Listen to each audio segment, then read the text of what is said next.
Ուրեմն հարցին այդպես պատասխան ոչ թե այսօր արթնացավ, դա միշտ էլ արթուն է եղել իմ մեջ, երբեք էլ չի քնել այդ զգացողությունը, ուղղակի այսօր ավելի տասնապատկվել, կարեմ ասեմ, հարյուրապատկվել է սպասումը այն ֆոնին, որ այս դավաճան իշխանությունները գլխավոր վարչապետի առաջնորդությամբ ժխտողական քաղաքականություն են վարում, ինչը փաթեթավորում են խաղաղության գնալով, ընդհակառակը կասեմ, որ այդ ամեն ինչը վերելու է նոր ցեղասպանության, այսինքն մաքրազերծում են եւ Իխլամ Ալիևին եւ Էրդողանին այս խոսույթը պետք է չլինի եւ այսօր ուզում եմ հայտարարել, որ սոցցանցերով սա գնա,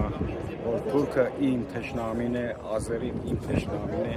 եւ վրեժի զգացումը եւ վրեժի արդարադատության հասնելը դա իմ կյանքի նպատակն է։